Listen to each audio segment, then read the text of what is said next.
Yo, what's going on, y'all? This is Marcus Rosa, aka Mazuma TV, back at y'all with some more boxing talk, man. I hope everybody's having a blessed, beautiful, positive, productive day. I hope you guys are in the holiday spirit, man. I hope everything's going well with you and yours. We got some things that we currently need to discuss that's going on in the boxing world, man. We're gonna talk about Jake Paul versus Anthony Joshua, the weigh-ins, our reaction to that whole situation, the keys to victory for both guys, and our predictions going into the fight tomorrow on Netflix.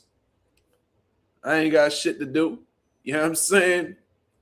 I ain't got my son this weekend and nothing like that. So I'll be doing my live fight. I'm gonna do a live fight commentary, man, just for the one time. We're gonna do the live fight commentary. Usually I hold out and wait for the post-fight reactions, but fuck it. You know what I mean? We're gonna get it done.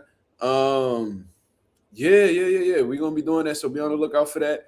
You feel what I'm saying? I put out a couple clips out today as well. If y'all go check them out, I was talking about Oscar De La Hoya's grudge that he got against Terrence Crawford and the whole Turkey Al Sheikh situation. I also put out another video talking about how it's pressure versus what I said, pressure versus freedom, or whatever the case is. Speaking about Jake Paul, who's obviously, the one who represents freedom, considering the fact that there's really no pressure on him to perform. And then all the pressure on Anthony Joshua to perform and get an impressive performance against Jake Paul. You know what I'm saying? We definitely spoke about that. Go check out both of those videos. Shout out to everybody that's in the building thus far, man. I got my son sleep in the room. He got a little bit of like a mild fever, I'm gonna say. I just put him down, so I'm gonna be paying a little bit of attention. I'm gonna be paying attention to him throughout the course of the live, man. I hope y'all don't mind. So yeah, man, let's get into this boxing talk. Yeah, I mean, shout out to the boy Justin Jackson in the building. Junior, what up, brother? Chris Maldonado, my high school brother, what up? My boy Justin Jackson said, shout out Ramon Cardenas for the KO on Pro Box tonight. I did not get to watch it while Pro Box was going on. You know what I'm saying? I had my son. I was trying to put my son to sleep, so I wasn't able to watch it. But from what I heard, you know what I mean, how the way my peoples was talking in the group chat, man, sound like it was a lit. It was lit. Definitely sound like it was lit. You see what I'm saying? So, yeah. He said that shit was filthy. All right, you know what? As a matter of fact, let me check out that. Before we get into the talk, let me go ahead and check out that knockout. Let me go ahead and check out that knockout. Let me see. I'm sure it's already on social media. Or not. Let me see. Pro Box. Damn.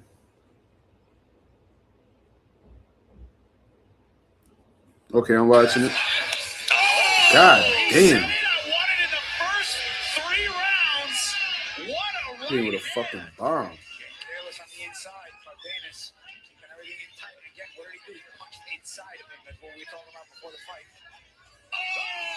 Ooh, that nigga went to sleep.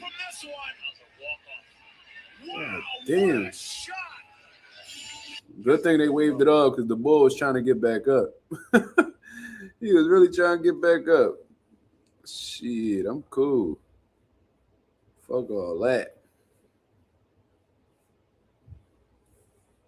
Damn. Sheesh. We knew Bull was a problem. He put Nayu anyway down. You know what I'm saying? God damn. Well, he was hitting anyway with some shit. Anyway, just, you know what I'm saying? He just on a different level. You know, his experience got him through that, and he made the adjustment of like, because he couldn't hurt Cardenas with one punch, so he had to run that shit up on him in order to get it done. You know what I'm saying? So congratulations to Ramon Cardenas. That was a great win. Put that boy out, bro. That was ugly. Got some. That boy got some sledgehammers in his gloves for sure. That's for sure. Shout out to Ramon Cardenas. Yasir Ali, what up? He said, how you see Jake AJ going tomorrow? We definitely going to talk about that, brother. We definitely going to get into that. Shout out to the boy Yasir for getting straight to the shits. J Cash, what up? R3 in the building. What up, brother? How we feeling? How we feeling, man?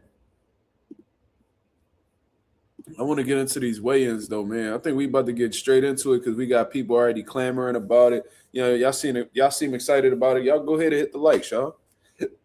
Go ahead and hit the likes, would ya? Go ahead and hit the likes, would ya?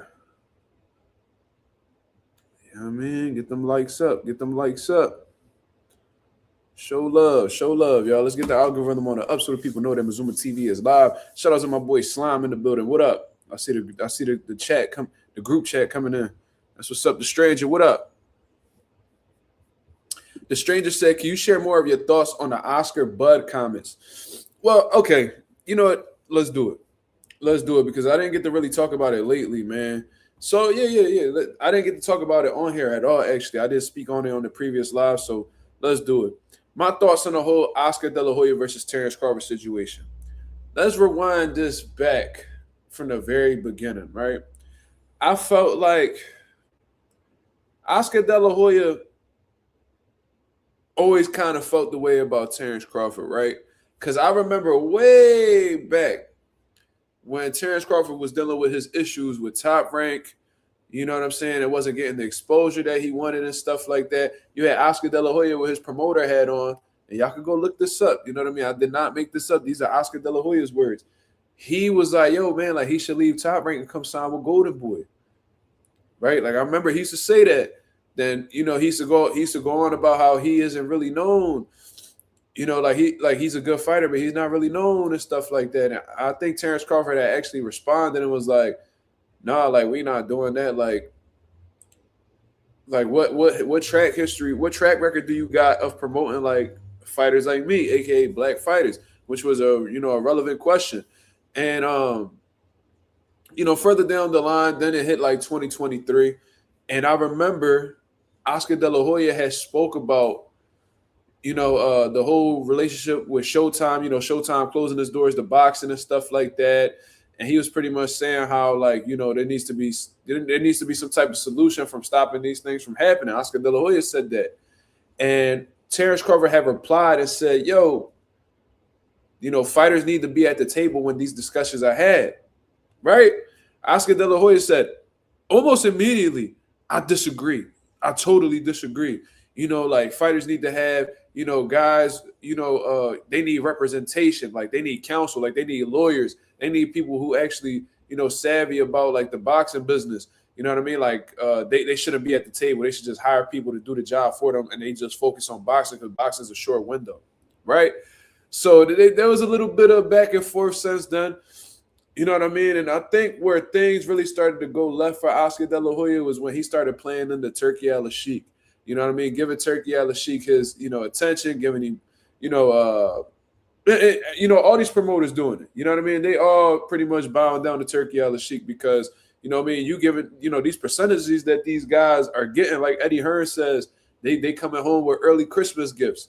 You know what I'm saying? That's what Eddie Hearn has said in an interview today. Like they coming home with a nice little Christmas gift. You know what I mean? Which he talking about the percentages and Oscar De La Hoya, was really feeding into the whole Turki Al-Sheikh situation. You know what I'm saying? Playing into the whole Turki Al-Sheikh situation. You know what I mean? It was all cool with Turki Al-Sheikh when he's bringing his fighter, he's bringing Golden Boy fighters, putting them on the cards and stuff like that. He's getting a percentage off it, each and every one of them. Even sold Ring Magazine. Oscar De La Hoya owned Ring Magazine, y'all. And he sold it to Turki Al-Sheikh for allegedly $10 million, right? Probably more, probably less, who knows? But I think on Wikipedia it says something about 10 million. Wikipedia is not always the most credible source, but that's what I heard, right? Cool. So then Turki Al-Sheikh transitions and starts putting his focus into TKO, Zuffa Boxing, Dana White, you know what I mean? Guys who are involved in the WWE and stuff like that, and then they started talking about how they're going to destroy these promoters. You know what I mean? They're going to get rid of these sanctioning bodies and stuff like that. And that's when De La Hoya and the rest of these promoters had started to get a bit concerned. You know what I'm saying? And ever since then, anybody that's, seems to be for TKO or have strong businesses with TKO or seem to come across as threats to promoters overall, Oscar De La Hoya has pretty much been shooting at. And that's why he's been shooting at Terrence Crawford. I think that, in my personal opinion, I don't feel like Oscar De La Hoya really gives a fuck about Terrence Crawford not paying his sanctioning fees. I don't think he cares about that at all. But seeing that Turki Al-Sheikh and Terrence Crawford have a great relationship, and Terrence Crawford in that video where he responded to Mauricio Suleiman, when he came out with Mauricio Suleiman and said, yo, like, he had said something about Turkey. He was like, yo, man, like, pretty much like, what the fuck did Terrence Crawford say about TKO? He said, yeah, Turkey need to get this done, or whatever the case is, pretty much putting his stamp on TKO and the whole Turki Al-Sheikh situation, right? So I think Oscar De La Hoya felt threatened by that. Like, yo, like, these TKO people are trying to destroy what the fuck I built. They try to take me up out of the business when this is my bread and butter. This is my livelihood. This was my plan after boxing. And now you got these guys from Riyadh and all these different, businesses. And mind you, Oscar De La Hoya and Dana White don't get along. You know what I mean? They've been beefing for years. So you see Terrence Crawford over there getting along with Dana White. You know what I mean? They took, they did business. He made the biggest payday in his career with somebody who Oscar De La Hoya built up his whole career, Canelo Alvarez. So I think it's a multitude of things, in all honesty, as to why Oscar De La Hoya is feeling the way about Crawford and now he's shooting at Crawford. It's because Terrence Crawford is getting involved in the things that Oscar De La Hoya perceives as a threat. You dealing with TKO. TKO is a threat to my business. You dealing with Turki Al-Sheikh. Turki Al-Sheikh is all in with TKO. That's a threat to my business. You know what I'm saying? You made a career high payday. You made a name off of a fighter that I built from the ground up for years. So it's really a whole bunch of things. You know what I'm saying?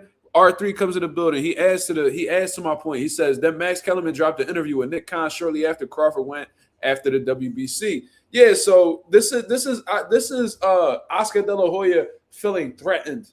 I don't think he has a personal problem with Terrence Crawford or anything like that, but because Crawford is rocking with dudes that he perceives to be a threat to his business, he gonna shoot at Terrence Crawford. That's why he called him a tool. That's why he went out of his way to, discredit his resume, only having 2 good fighters on his resume, blah, blah, blah.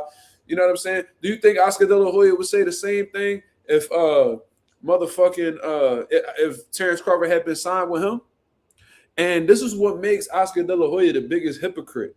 And I had said this in the video that I had put out earlier. You went and you told Terrence Crawford on social media that you feel like fighters shouldn't be at the table and that they should be hiring, like businessmen to take care of that, while, aka promoters, managers, lawyers, you know what I mean? Which Oscar De La Hoya is at this point in time. Oscar De La Hoya is not a fighter no more. So he's letting it be known that I should be at the table, me, the promoter, not you. You see what I'm saying? But what's so hypocritical about Oscar De La Hoya is he makes that point, but he didn't even do that in his career. Once he left Top Rank, he took complete control over his career, his training, all of his business. He sat at the table. He tried to get every fucking penny that he could get up out of these networks or whoever he was doing business with. So to tell somebody in Terrence Crawford that he shouldn't be at the table, meanwhile you made hundreds of millions of dollars throughout your career sitting at the table, you come across as a hypocrite. You know what I mean? There's no other way to really put it. You are a hypocrite in this situation, Oscar. You are literally deterring this man from doing something that you took part in doing gracefully in your career. Not gracefully, that's the wrong word. That you did without hesitation in your career. You see what I'm saying? Yeah, Oscar is a huge hypocrite. That's what it comes down to. You know what I'm saying? He's coming from a place of feeling threatened. And what do fighters do when they feel threatened? They fight. So this is Oscar's form of fighting outside of the ring by shooting at, taking shots, shooting at motherfuckers who he feels like could take part in, Golden Boy, taking part in Golden Boy's downfall. You know what I mean? That's why he did a clapback Thursday. He wasn't laughing. He wasn't joking. None of that shit. He attacked Terrence Crawford because he understands that Terrence Crawford is very influential amongst this young generation. He got guys like Keyshawn looking up to him, Shakur Stevenson. There's a lot of people that love Terrence Crawford. And like I said, Terrence Crawford has been a trendsetter throughout his career. It don't take anybody who's, It doesn't take a genius to understand that. Like I said, a lot of people are following his moves in terms of becoming undisputed, moving up, multiple divisions, moving up in divisions to take on big challenges, choosing to be great, having that competitive mindset, chasing the big fights, going after the big fish. Like Terrence Crawford's moves is being duplicated. It's being duplicated from by the new generation that's coming up. I think Oscar understands that. He's like, shit, if Terrence Crawford is backing this, all of these guys that happen to be the future of boxing, they may follow his path. And the more kids that follow his path, the more this young generation follow this man's path, the more weaker I may become, because I'm not going to be able to get them new signings. I'm not going to be able to had his next big superstar in boxing. I'm not going to be able to make these big paydays that I'm making. You know what I'm saying? So that's what I think that whole situation is, in all honesty, with Oscar De La Hoya and Terrence Crawford. But one thing that Oscar De La Hoya can't deny is that you took part in Turki Al-Sheikh's. You played a major part, actually, in Turki Al-Sheikh becoming the powerful, influential person that he is in boxing. If you were really for preserving the sport and not selling out to these big wigs that could possibly take the whole sport over, you should have never gotten comfortable enough to sell Ring Magazine, the Bible of boxing, they call it, one of the most recognizable, one of the most respected companies in the sport of boxing, I guess you would say. You gave that up to Turki Al-Sheikh for a nice payday. You accepted that payday. You said that it was a very healthy amount of money that you received. You said that on Club Shay Shay, right? Cool. So now you got to deal with what comes as a result of obtaining that money. You know what I mean? Everybody love money until some shit come up that money can't fix. You know what I'm saying? That whatever much he made, they said that he sold it for $10 million. I bet you that $10 million. I'm willing to bet that if Oscar had the opportunity, he to replay that situation, he wouldn't have sold it for that $10 million.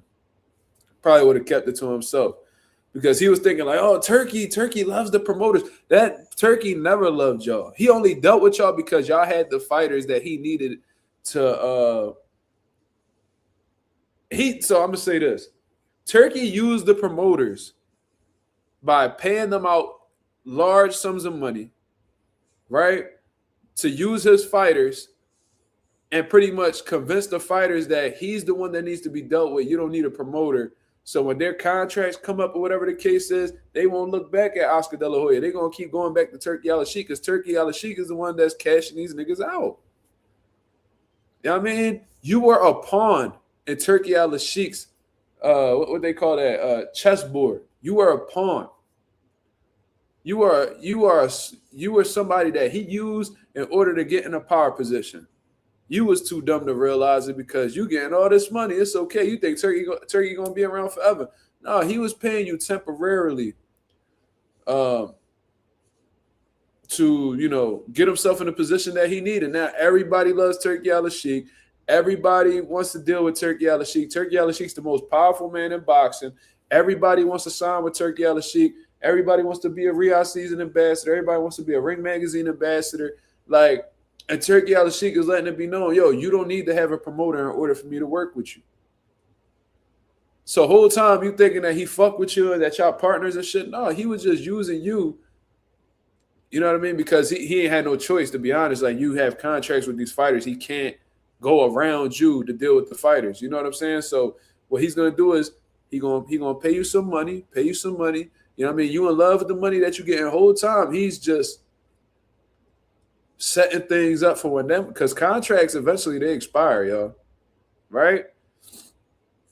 So when them contracts expire, all those fighters that you was, giving to Turki Al-Sheikh, like pretty much renting, you was renting your hoes. So now them hoes gonna, deal directly with him now, because they don't need you no more. You know what I'm saying? Like, it's really that simple. Yep, J Cash said the promoters and managers made the move way too easy for Turki. Yeah, yeah.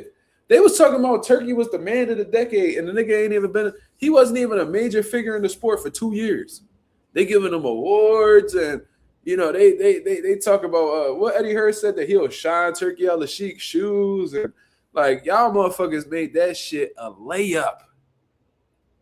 Y'all made that shit a layup for Turkey Al-Sheik to come over and take over the game. All he had to do was give you a couple dollars, and he blinded y'all. The money blinded y'all. Whole time you ain't even know. He put this shit in play to get rid of y'all. That money gonna be short-lived. What's crazy is they really thought that this man fucked with them. Like, he really thought that they was friends. No. You just had what he wanted. You know what Turkey Al-Sheik's main goal is. His main goal is to make Riyadh like the entertainment capital of the world. He wants to remove the stigma that's been on, Saudi Arabia for these past few years and stuff like that. He wants to make people comfortable with going to Riyadh to experience like world-class entertainment, world-class, sports and entertainment, world-class, top tier, top of the line, sports and entertainment. He understands, look at, studying boxing. He's seen how easy it was to exploit. He's like, oh, there's social media boxers coming on here making millions of dollars. Oh, you don't need to do this. You ain't need to do that. All I got to do is put some money into the sport and they'll come to me. Oh, yeah, let's do that. Let's do that. Boxing has rich history. We come from, we have iconic figures like Muhammad Ali, Jack Johnson. We got motherfucking, you can go to Joe Frazier route if you're from Philly. Larry Holmes, Mike Tyson, one of the biggest icons to ever come out of the sport. Evander Holyfield. You know what I mean? Everybody know Real Deal Holyfield with the chewed off ear. You know what I'm saying? Like boxing has a rich history. For my Italian brothers, Rocky Marciano.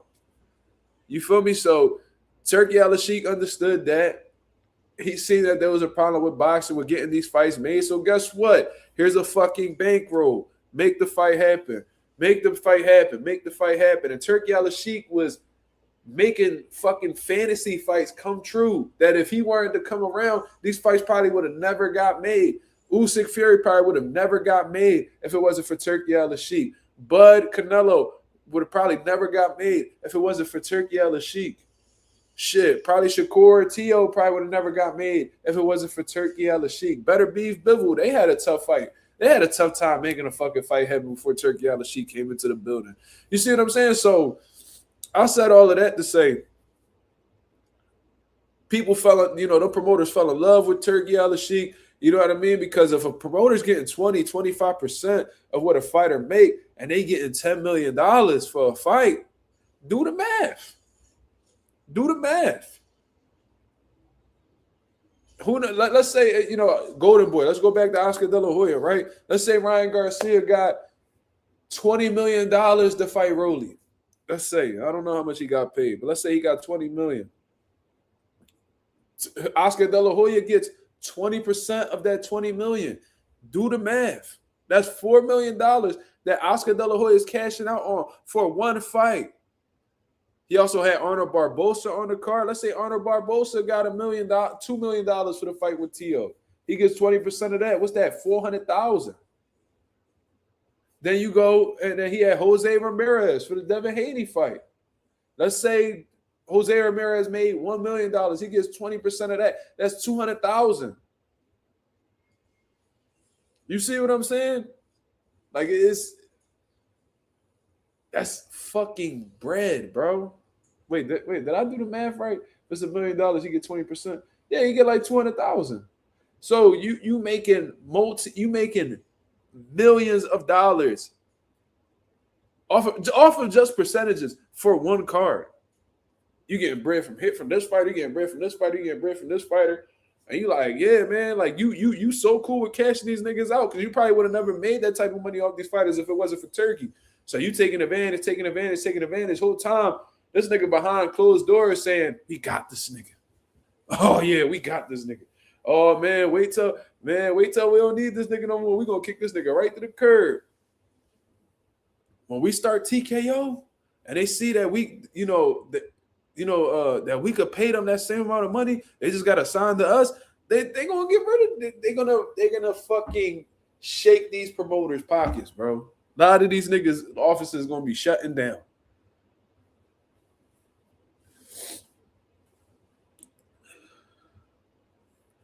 Yeah, R3, that's a great example. You seen that Shakur Stevenson, right? He left Top Rank after the Haratunyan fight, I believe. He left him. And he was looking for the next best option for himself. Looking around, looking around, looking around. He ended up signing with Eddie Hearn. I think it was only for one fight, one or two fights. Well, I think it was one. But I think that Shakur Stevenson and his team used Eddie Hearn as a pawn to get close to Turki Al-Sheikh. And it only took one fight for Shakur Stevenson to have to get close with Turki Al-Sheikh. So what did he do after he, took advantage of the middleman? He cut him off. Eddie Hearn was the middleman in that situation. I'm going to use A to get the B. And once I get the B, I don't need A no more. A's behind me. I don't need A no more. So that's exactly what happened. You see what I mean? Eddie Hearn used to do crazy business with Canelo. What type of business he doing with Canelo now that Canelo dealing with Turkey? Zero. You know what I'm saying? Devin Haney used to do a lot of business with Eddie Hearn. But with Turki Al-Sheikh here, how much business is Devin doing with Eddie? None. You better hope Turkey, and that's why you made sure you signed that extension with Jaron Ennis. That's why you made sure you signed that extension with Jaron Ennis, because if Jaron Ennis get anywhere near Turkey, woo-wee. Ooh-wee. Boots gonna be like, you know what? That 20%, I might need to keep that 20%. You know what I mean? Because with Turkey don't only eliminate the A side, B side shit, but he, if you're a top tier, when you coming up, obviously, Turki Al-Sheikh not gonna really look your way. He looking for, the big fish to make these big events, right? You're gonna need a promoter on your way up. But once you get to a certain status, and Turki Al-Sheikh wants you on these cards and he's willing to pay you whatever to make these fights happen, a promoter becomes very useless. What is it that a promoter gonna do? The motherfucker just there just to collect a percentage of you. He not gonna be promoting the fight. He not putting the bread up for the event. This man's just happy to be there. Get him the fuck up out of here. So that was a long, drawn out answer. I forgot who even asked the question. In all honesty, I think it was the stranger who had asked. Michael James said, "You thought we was partners, but we was never partners." In my Ice Cube voice. Yup, that's exactly what. That's a perfect example. That's a perfect example. See what I mean? So that was a long, drawn out answer, but yeah, man. And from what I heard, Turki Al-Sheikh, when Turki Al-Sheikh first started doing business in boxing, I was hearing fighters say that Turki don't really like to deal with the promoters. He likes to deal directly with the fighters. That let me know everything I needed to know right there. He was like, "Oh, all right, he don't really want these promoters anywhere near it." And it may be because from the very beginning, Turki Al-Sheikh had his sights set on taking over the sport, and part of taking over the sport is getting rid of the competition. Who are the competition? The motherfuckers who have the fighters that you want to make these big events. Why deal with the promoters when, we could just take their fighters and, not have to worry about dealing with anybody except the fighters? That's how I look at it. Yeah, it was a long answer, but it was a real answer, stranger. Thank you for asking. So since we're about to be a half hour on the live already, time flies when we having fun, right, people? Don't time fly when we have fun. Ain't that some shit? Beautiful. You know what I'm saying? So let's get into this weigh-in reaction. I didn't get to really watch the weigh-in. I just saw like some small clips online and stuff like that. That I want to get into what Tim Bradley had to say. I see he just posted a video, and his title says, "I'm betting on Jake," which is crazy because that Andre Ward interview. By the way, hold on. If y'all didn't get to watch Andre Ward's interview with Tim Bradley, please go watch it. Fire ass interview. Not gonna lie. Gave you some insight on Timothy Bradley's career and the sacrifice he had to make on his come up, and how nobody wanted to sign him. That man had a crazy story. Go check out Tim Bradley's interview with Andre Ward, bro. Beautiful interview. Sean Ramsher said it was 10 years ago that Al Heyman was basically in Turkey's position? Absolutely, but you see that one's loved and one's hated, right? You do see that, right? I wonder why Al Heyman in Turkey was doing the same thing, overpaying fighters, taking over boxing, becoming a real powerful, influential figure in the sport. But one didn't speak at all, and one speaks all the time. But the quiet one was the one that was hated, and the one that is vocal is the one that's praised and loved and called his excellency and all this crazy shit. I wonder why. The man that was quiet was hated, but the man who speaks and went out of his way to disrespect fighters and stuff like that, he's praised on a regular basis. I wonder why that is.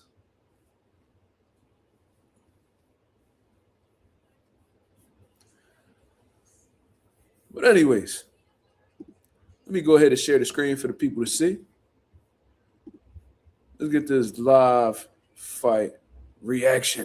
Live weigh-in reaction for Jake Paul versus Anthony Joshua.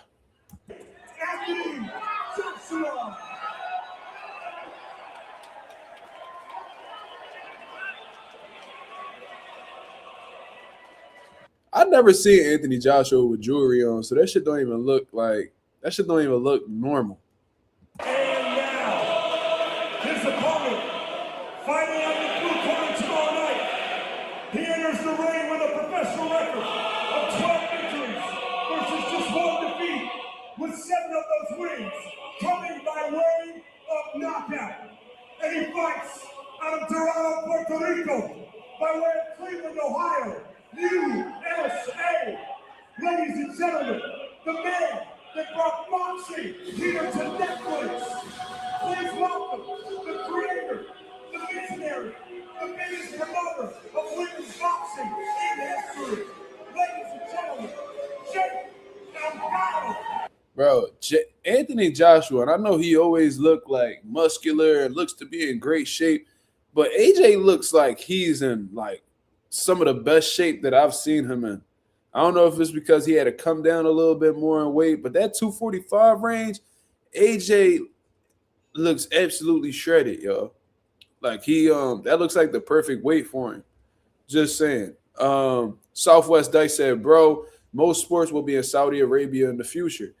Yeah, man, these athletes gonna go wherever the money's at. You know what I'm saying? But what I'm starting to notice is like Terrence Crawford was like Turki Al-Sheikh, favorite fighter, but Crawford he never fought in Riyadh. He always fought in the States.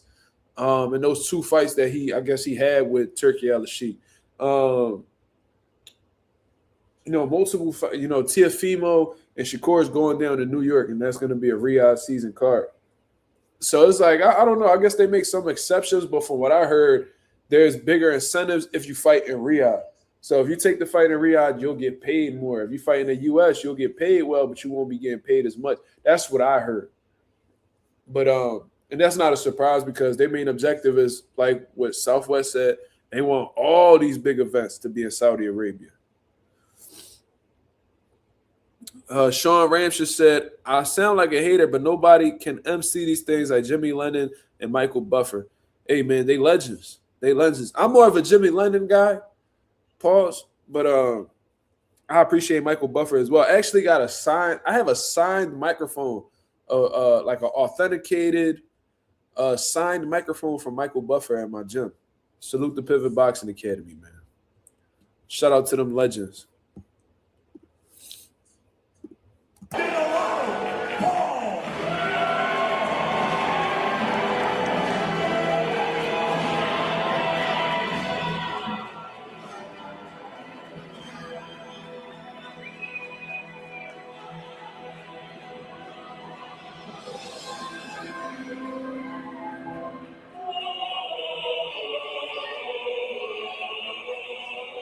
Anthony, Jake, understands this.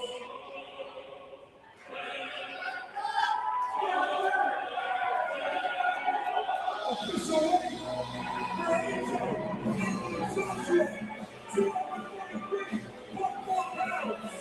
Official weight for Jake Paul, 216.6 pounds. Ladies and gentlemen, you are looking at the biggest fight of the year.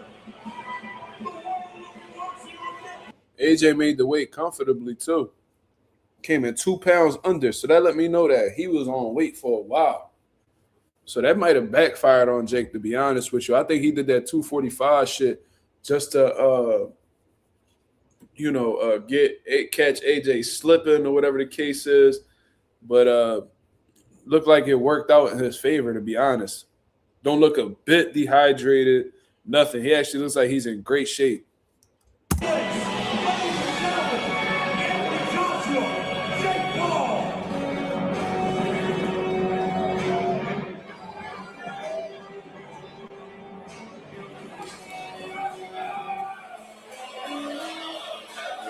And now, for the final time, these two icons, these two faces of the sport of boxing, ladies and gentlemen, Anthony Joshua and Jake Paul, face off.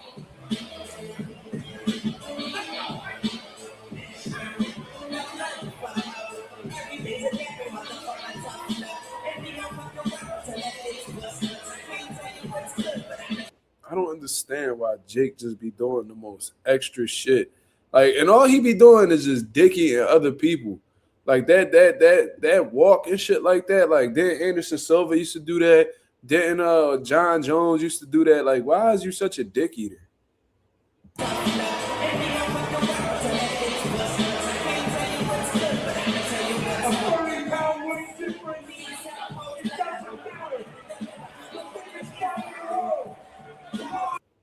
Yeah, that's disrespectful as shit. You lucky AJ slapped the dog shit out you for that. That's crazy. He did that for a picture. For real, for real. He needed a cool little picture to take off of that. That's real disrespectful.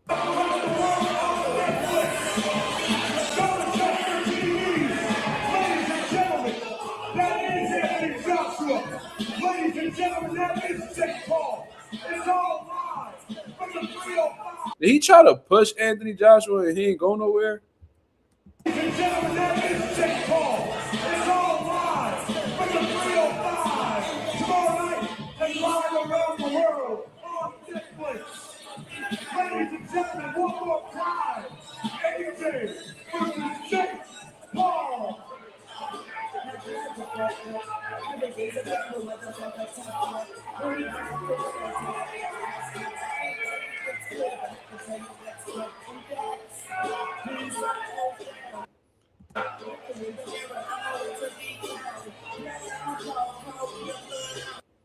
Don't nobody believe Jake, bro. I ain't even gonna lie to you. Don't nobody believe the nigga.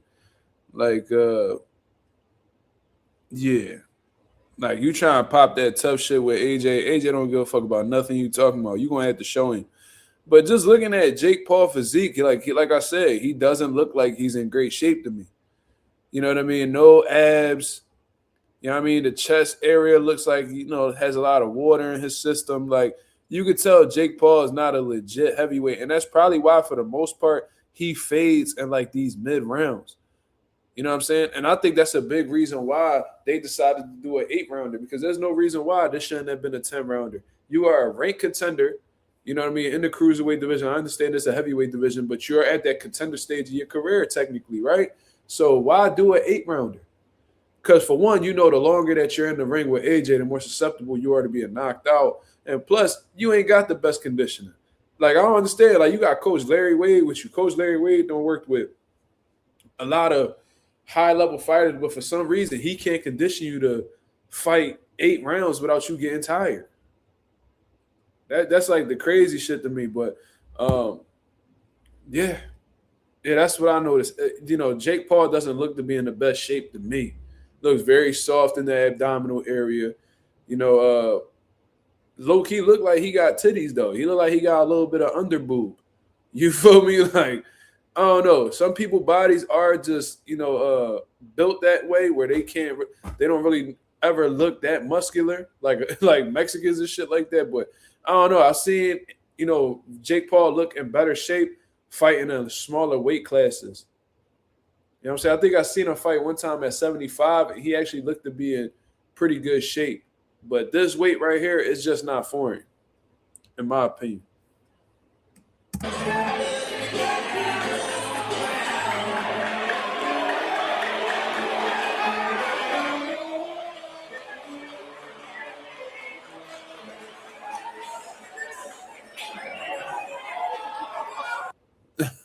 Somebody in the comments said, Jordan Sheriff, what up, brother? Sean Ramsey said, Jake looking like James Toney, his conditioning coach. That's fucking hilarious. With Anthony Joshua, the 2012 Olympic gold medalist over here, AJ, if you don't mind. It appears as though the pleasantries have gone out the window. There has been a lot of respect between you two over the past month or so, but right there it seemed a little different. What did you make of that scene, and especially everything that he was doing with his fist? Nothing. It's all good. As long as the crowd enjoy it, that's the main thing. There's a mutual respect there because the two fighters getting in the ring. Ultimately, I have to be victorious. And that's what I'm focused on. What it is now, the game. Okay. Bethaniel says Jake never fought at light heavyweight. The lowest he's been is 183. Okay, so not too far off from light heavyweight, but technically cruiserweight. So yeah, you're right.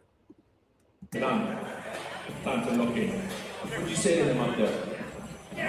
Don't touch me. Nothing goes.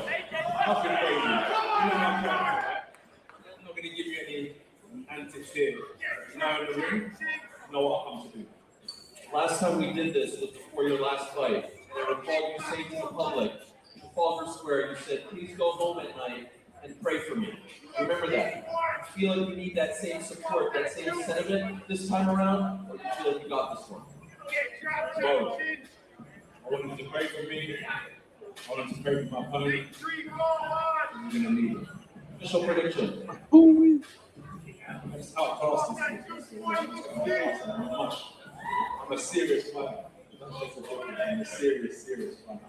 You're going to get fucked up. You're gonna get fucked up. Let's bring him in. Let's bring him in if we can. Anthony, good luck to you. Yo, look at that! Look at that white! Look at that swipe Jake Paul just did with his nose. Well, let's bring him in. Let's bring him in if we can. Ooh wee! That's that egg one perico. Y'all in Miami too. Ooh wee! That boy fucking with that fish scale. Fuck is you talking about? That boy out here, he on one. That boy You on embarrassed by this? Fuck you think I am? Boy, you better slap your fucking self. that boy Jake Paul wildin'. Anthony, good luck to you. We can do another face-off. Yeah, we can do it on face. I just believe I'm going to smash the play. Jake, can I ask, what were you saying to... He top heavy. Look at that legs. Chicken legs. What were you saying to him up there? Man, I said I smell fear. I see something in his eyes. I truly do. When I say America, you say fuck yeah. America! Notice a second. I heard you say to him, you have everything to lose. Why do you feel like everything is his to lose and not for you as well? Bro, the pressure's on him. I'm fighting 3. I've already won. This is a lose-lose situation for him. I've got him in the corner right where I want him. Everyone's saying... Now, that's exactly what I was saying in my video earlier. And I actually put that video out. I had actually made that video early today. So this was before the weigh-ins. And I do agree with Jake Paul in that, from that stance. Like, all the pressure is really on Anthony Joshua to get the job done. You know what I'm saying? Because if he doesn't, if it's remotely competitive, he gets hurt, gets dropped. You know what I mean? If it goes to the scorecards even, people are going to be highly upset with Anthony Joshua. He will be ridiculed, and his stock will take a fall. And that's not really ideal considering Turkey Al-Sheikh is setting up a huge mega fight with you later next year with Tyson Fury. You know what I'm saying? So that's just something that, I agree with on Jake Paul's behalf. I do see what he sees, but at the same time, it's getting borderline. We won't know until after the fight. But, Jake Paul, a lot of people say that he's really big in the manifestation and stuff like that. And there's nothing wrong with that. But there's a difference between manifestation and delusion. You know what I'm saying? And I think that Jake Paul is very delusional. He thinks that, it's like the fight's already won and God already wrote out the – no. If you got a great relationship with God like that, then, it is what it is. But you have to take it upon yourself to make sure that you do what you got to do in order to get the victory. That's just me. It ain't like you just about to just walk into the ring and then, God just already got everything planned out, so you ain't got to do shit but just be there. No. You're going to have to go through some shit. You're going to have to go through some shit. That's just what I see, in all honesty. But on top of that, Jake Paul was saying, what the hell he said? Like, let's not act like if Jake Paul, because Jake Paul acted like if he lose, like it ain't going to be no biggie. Jake Paul, if you get knocked out, if you get put to sleep, you get put on a highlight reel, you better believe motherfuckers is going to cook you, because a lot of people don't like you. So don't make it seem like, if you lose or you get knocked out, people won't be like, oh, man, shut up to Jake Paul for, trying it. No. People don't fuck with you like that. You ain't got respect like that in the boxing game. You get knocked out, you better believe motherfuckers is going to be laughing at you for the rest of this year. So that's the only thing I see. J Cash said, nigga finna manifest an ass whooping. That's what it's looking like, man. We gonna hold out on the predictions to the end of the video, but that's what it's looking like, for real, for real. You're crazy for doing this. Why are you doing it? Why are you bringing this upon yourself? What is your response to those doubters? I'm here to show the world what's possible, to show kids what's possible with self-belief. That's what this whole fight is about. I'm here to change the sport. I'm here to inspire the next generation of athletes to chase their goals and do the unthinkable. 6 years ago, in this very city, you made your pro debut. Could you have ever imagined that you'd be facing off against a guy of his stature with his resume 6 short years later? I can't imagine this, man. It's a testament to God and the journey He's put me on. I'm just so blessed and grateful to be here with all these fans and supporters, and tomorrow we're going to put on an amazing show. Finally, what is your prediction, Jake? Probably the 6th or 7th round knockout. And that's it. I'm talking about burial.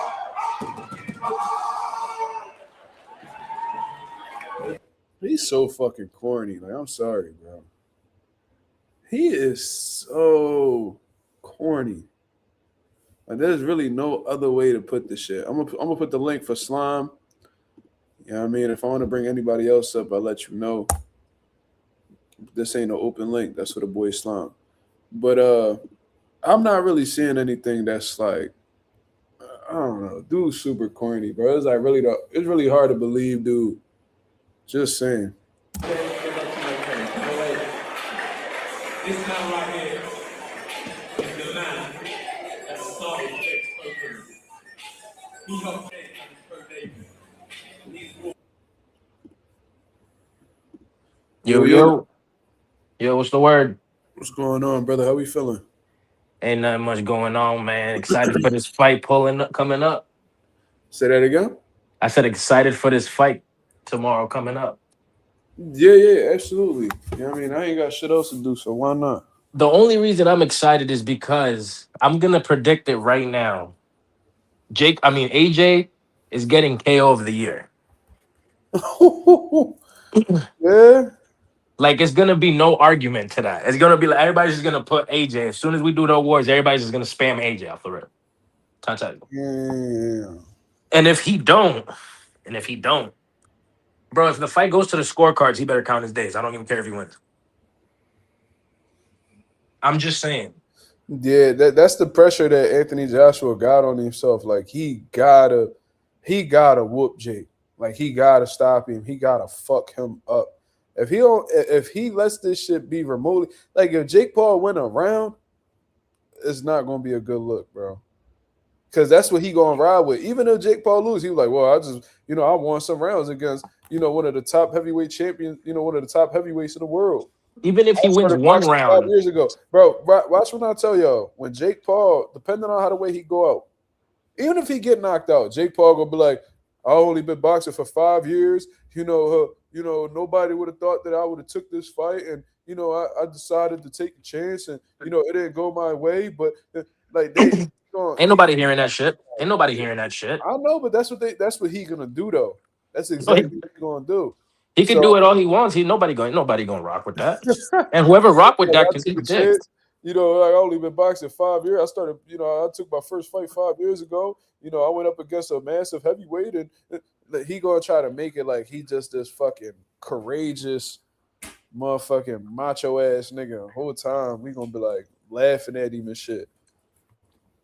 So J Cash said, "Wait, hold up. Somebody by the name of Zersiv says Joshua kind of locked though, but then before that he said if Jake wins, wait, no, that's not what he said. Where was his John at? Oh, he said Jake was corny as hell in this conference, still rooting for him though. Why the fuck would you root for him? That's what I'm on. I was like, why the fuck would you even root for the nigga? Why would you want this nigga to beat Anthony Joshua for Bro, what? this nigga, What bro, is that supposed to for? if you That shit rooting gonna for make this, that feel like a joke. if you rooting for Jake Paul, you must be a white supremacist. I swear to God. You must hate boxing and black people at the same time. If you 90, want Jake Paul to win. 93 Octane said Alicia didn't like Caroline's pressure.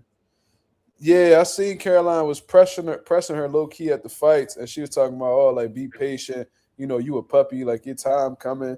And I'm like, yo, Alicia, like what the fuck? I don't know, bro. Niggas gonna be thinking I'm hating on Alicia, so I'm gonna What shut up. that thought say? She like Carolyn was like pretty much saying like, oh, we fighting on the same card. Like pretty much Caroline Dubois want to run that shit with Alicia. And Alicia pretty much was on some like be patient shit, like you on the undercard, like you a puppy, I'm the co-main event, like trying to flex on her and shit like that. But I'm like, man, Alicia, ain't nobody trying to hear that shit, bro. Like you think you this big ass star and you not. You think because niggas love seeing you with your ass out at weigh-ins and you wearing bathing suits on yachts that you some type of star. No, bitch, you just somebody that's nice to look at. The fuck? I don't care what anyone says. Who She the be fuck getting told this bitch she a plowed. star? She Who be told getting this bitch she plowed. a star? Cause like you hype, what you be on Shade Room twice a month and you think you some type of star? Get this bitch the fuck up out of here. Like you barely beat Michaela Mayer, cuz. What is you talking about? She not one bit like you was losing, like Alicia was losing on local shows. The fuck? Like you start fucking with the juice and shit like that, start stopping bitches, and all of a sudden, like you like this superstar, like yo, stop it, dog. Like you not no star, cuz. You know who really the face of the women's boxing over at MVP, and it's not you. Yo, this nigga Lorenzo said Alicia Clit be stiff as fuck. That's crazy. That's some wild shit. Have you ever heard something like that? Yo, her clit's hard. What? You said Alicia Baumgartner clit stiff as shit. I never heard no shit like that in my life. A stiff clit is A stiff clit is outrageous, my a nigga. stiff clit. Holy shit.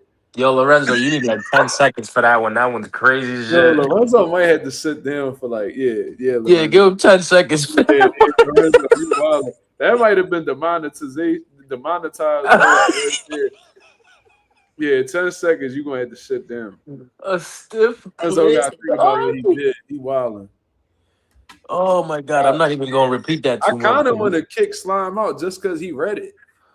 I didn't read it. What you mean? But you reread it after I read it, so I low key want to kick you out. No, I repeated what you said. I didn't read it. I'm fucking with you, bro. But yo, like You know, I that's don't funny be shit. understanding Alicia, dog. Like Alicia she be popping it like she like this pay-per-view star. Like she trying to get niggas to call her AB.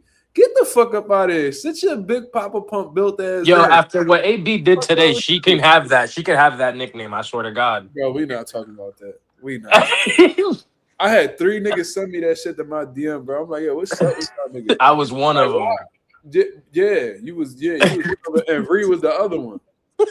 So I'm like, yo, why is y'all niggas sending me a nigga who dick being covered by emoji? Like, yo, y'all shouldn't even be taking the time to share that shit as men. No, it ain't none of that. There ain't no excuse you gonna make. You just wrong. Oh shit. Y'all niggas wildin'. But anyways, He's wilding. He's wilding. He's bugging out. you're wildin', but you encouraged it by sharing the shit.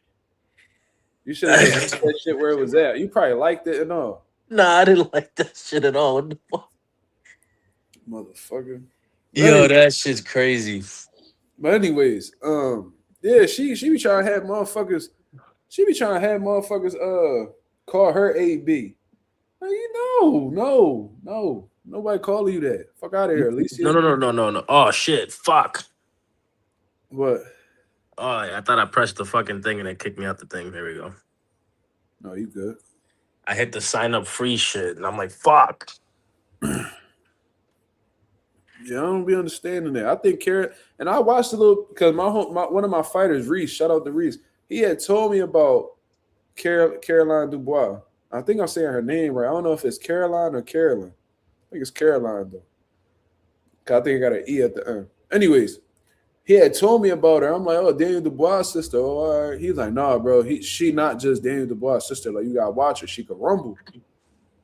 I'm like, all right, let me go ahead and watch her. And I was watching her, and I'm like, yo, she could fucking fight. She probably better than Daniel on some real shit. Like, as a matter of fact, I think skill-wise, I think she is better than Daniel. I'm not even going cat.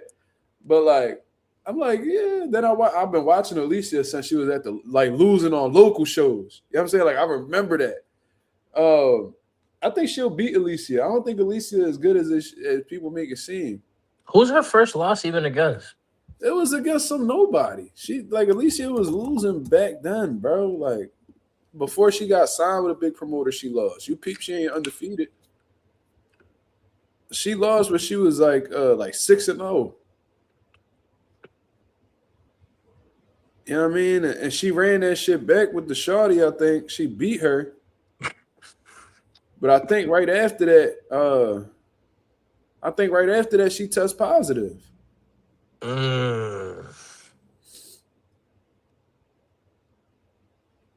She's a thot. Definitely did. You rematched the shorty you lost to, and you got caught with PEDs after that fight. That make me feel like, bless you. That just make me feel like like you ain't you refused to lose again in that situation. So you got built up like motherfucking Scott Big Steiner. Papa Scott Steiner and shit. You was over here trying to nail that bitch to the wall. And that shit ain't work. Yo, forever. Yo, her nickname has to. They still got her shit listed as a win too. That's the crazy part. Why they ain't ruled at a no contest? Did she popped out of competition or after that fight? Bro, you know she fucked everybody at that commission to make that happen. Oh my god. You gotta say allegedly, bro. Oh, allegedly. Cause she said she got good lawyers, so you gotta chill. Allegedly, bro. My fault. Yeah, Alicia, allegedly. Chill out. I'm just joking. And she allegedly got a stiff clit.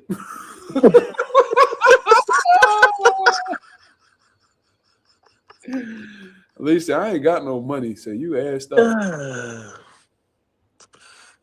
In a pre-fight sample, she failed a pre-fight sample 3 days before her fight against a Leonardo. Yeah, 3 days before her fight with Shorty, she tested positive. Why does she still have the victory? Damn, they did. Why did they even let the fight continue? It didn't come out till after the fight. Oh, after. Okay. It was a sample that was collected 3 days before the fight, but the results ain't come out till after the fight. But Oh, still, okay. like, why wasn't this ruled a no contest? What the fuck? Bro, that's what I be saying, bro. Like, shit be crazy, bro. Shit. So you technically ain't beat Shorty. I ain't gonna lie. Like, you ain't avenged your rematch, bitch. Like, you ain't avenged that loss. You still no. Fuck out of here. Man, get this bitch up off my page, bro.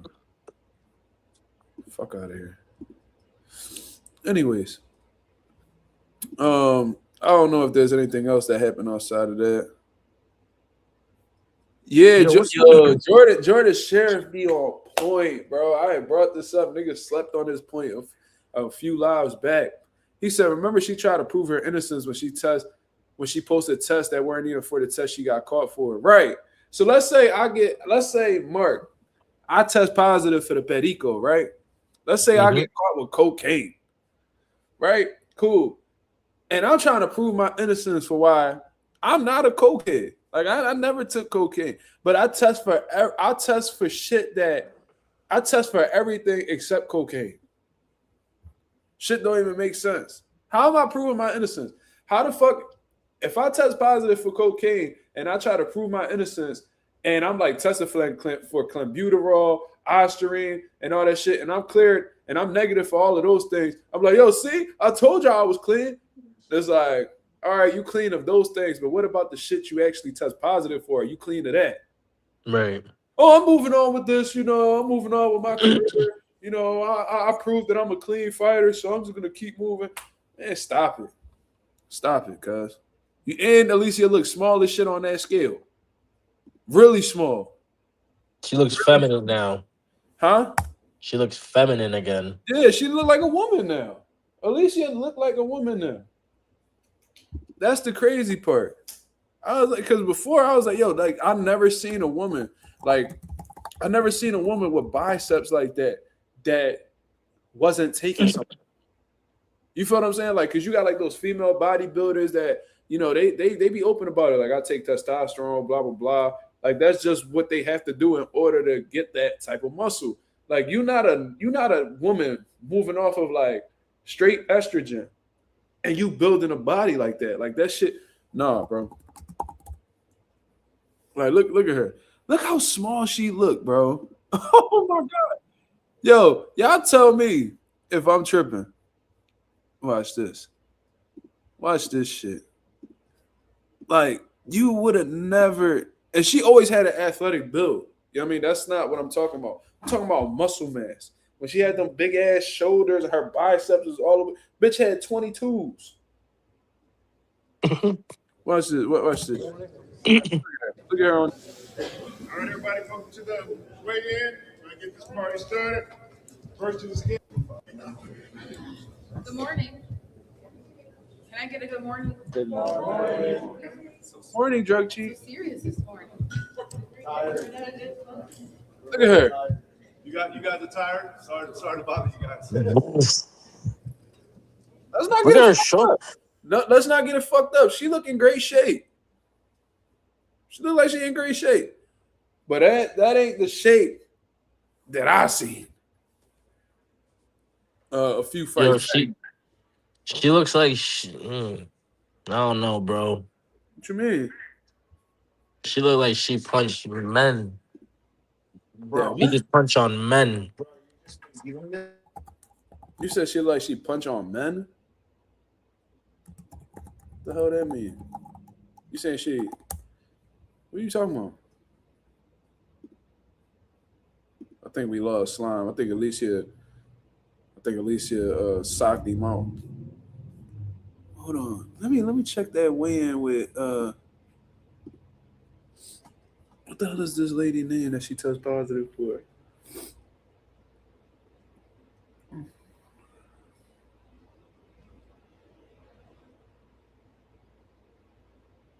Did we lose Slime? Nah, I had muted myself. Hold on. Oh shit! All right, my fault. But look at this shit, bro. Right, I'm gonna find this motherfucker. Don't even worry about it.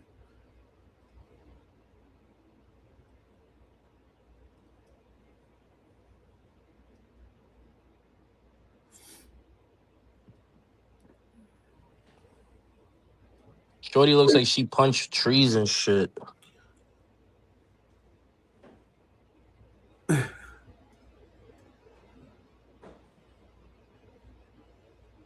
Bro, but like just look at like the shoulders, like this shit right here, all that. But I got a different one. How about when she was at the fights, bro, and she flexed that bicep? Yeah, that video. Yeah, that shit looked wild. Like, nigga, what, yo? Like, I know niggas who lift weights who shit not like that. She had to let go of some of that rage a little bit. She was yelling into that camera. That was straight roid rage right there. That's why she did all that.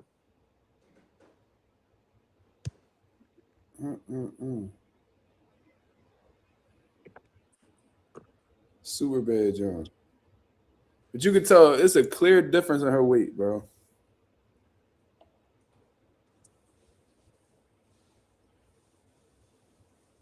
She really had motherfuckers fooled too. She looked like Alistair Overeem. No. Yeah, look how she looked here. 129.2.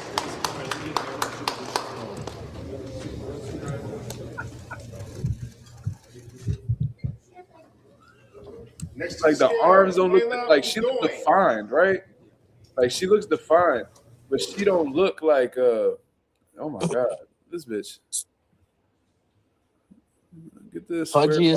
Pudgy as fuck. Square body, shawty. She tripping. Anyways, That's SpongeBob. yo, for sure. This bitch built like a FedEx package. I swear, how the fuck do you think She built like a shipping container.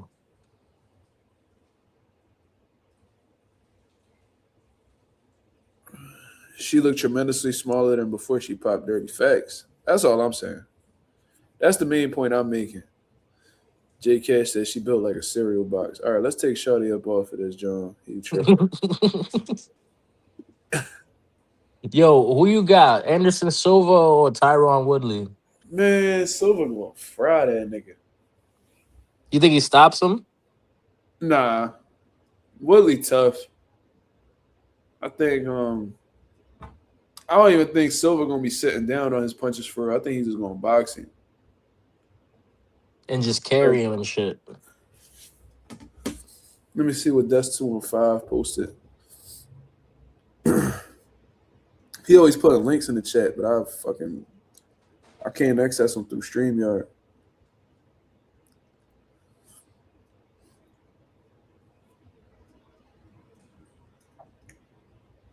Yeah, that I never discredited that.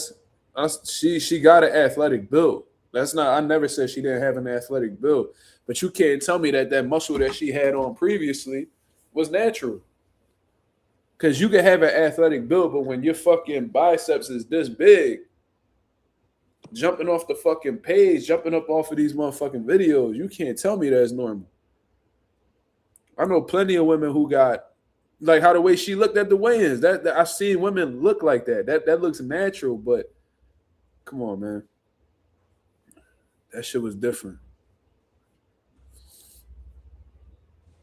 Like when I seen her knock Terry Harper out, I was like, what the fuck? Because I seen her early on in her career, and she had like good punching power. She had like good punching power and shit like that. But she wasn't ever like this one punch knockout. Like she Yeah, had Terry starch and Harper. shit. Terry Harper ain't know where the fuck she was. She's like, what the fuck was that? She went over to Sheffield and knocked Shawty clean out. Knocked her out on her feet. She thought the ref Like punched that. on her. I was like, damn, Alicia must, her power must have just got a little better or something because she wasn't doing that when she was fighting in Philly and shit like that. She was getting decisions in Philly. Yo, why was Clarissa Shields calling her out one time? Because Alicia was popping that shit, talking about she wanted to fight her. Oh, true. I was like, why the fuck? I was like, They're not even in the same weight. Yeah, that's what I'm saying. I'm like, you can't fight that low ass dog. That's why I'm like, because Alicia Bumgarner fighting at like what, 130? So if that's the case, yeah, she fighting at 130. Clarissa, the lowest I ever see Clarissa was like 154. So Clarissa never tested positive ever? never. They